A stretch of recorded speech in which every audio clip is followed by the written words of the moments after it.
What's up, guys? This is Taking the Field with Stevie Mack, and on this episode, the news is out. The Chaos and Archers have made a deal. The Chaos are trading attackman Connor Fields to the Archers for midfielder Ian MacKay, and the writing was really on the wall for Fields after the championship series ended last fall, as Fields was benched in the postseason, and the offense really started to play better in this evolving offense under Andy Towers that we saw, where they started going more towards that box style, but on the field format with a lot of those box players that they have within that offense. And I know guys like Phil Rothermick have been on the show before. We've talked about that a bunch with this Chaos team. Andy Towers loves him some Canadian players, but that's really what went down during that postseason play, and lacrosse fans really had the feeling that Fields would then look to be traded from the Chaos and sort of get a fresh start elsewhere in the PLL. And now I'm not sure if he was necessarily the one that facilitated this trade and asked specifically to be traded, or if this was just something that Andy Towers thought was best for his team. But what does this trade really mean for both teams? This is just my take on this move. Starting with the Chaos, they move a player in a guy like Fields that they no longer really saw a need to keep on the roster. As I said, benched him in the playoffs last year, and the offense started taking on this new identity and started playing at a pretty high level with the guys they had out there. So you move a guy that you really no longer needed out there on offense, and you add a guy that fits Andy Towers' vision for what he wants this offense to be. And now you can even look to add a attackman in the entry draft or the collegiate draft.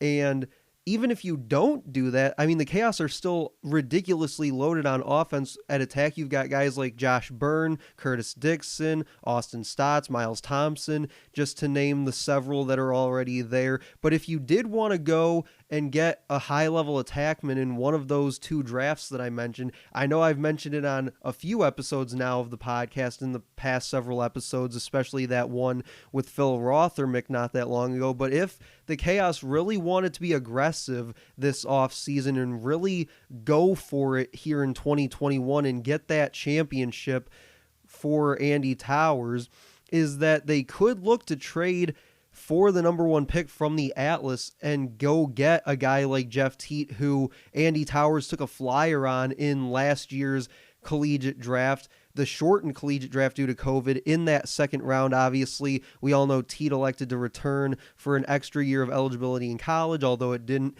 end up working out to his favor, it looks like, unfortunately for him. But that is a guy that will be one of probably the top 3 picks in this year's college draft.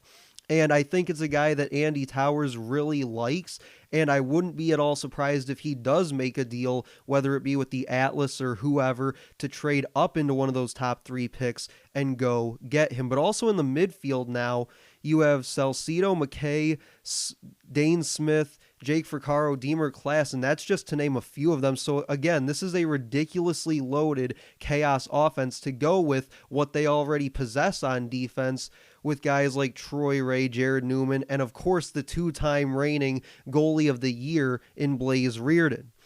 So now for the Archers, what they get from this move is that they move a guy like MacKay, who, if I had to guess, was probably not a guy that they were looking to protect as one of those 14 field players in the upcoming expansion draft. So now you move a guy like him, but you also get something in return for him, whereas you would have just lost him right out in the expansion draft, but you get something back for him in a game changer at attack like Fields.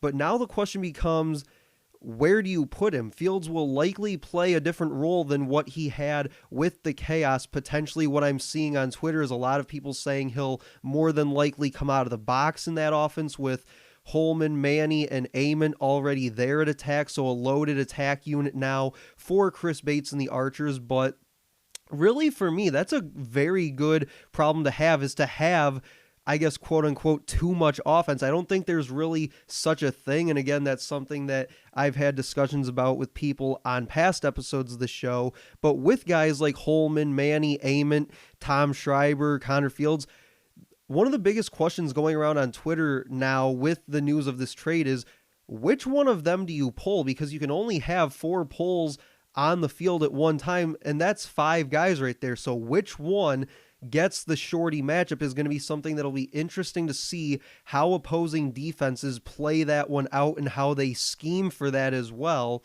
And I think just to wrap up here, if you ask me who really won this trade, I think it's too early to tell even on paper as to who won this trade. Going player for player like they did. I know that a few weeks ago, the Atlas traded Rob Pennell for a few future picks, including that 2022 college pick, and they got one of the top entry picks this year.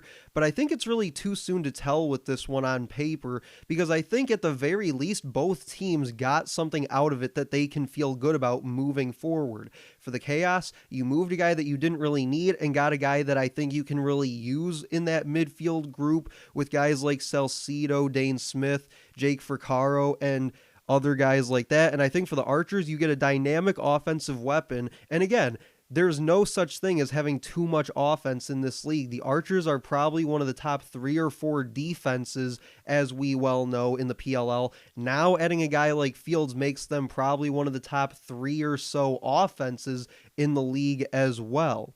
So that'll do it for this episode of Taking the Field with Stevie Mac. Make sure to like, comment, and share on this post, guys. You can also subscribe to the show on YouTube as well. Let me know what you think about the trade between the Chaos and the Archers. You can also check out past episodes of the podcast on Apple Podcast, Google Podcast, Spotify, Anchor, and YouTube, just to name a handful of them. We are pretty much everywhere you get your podcasts, but that'll do it for me, guys. I'll talk to you later.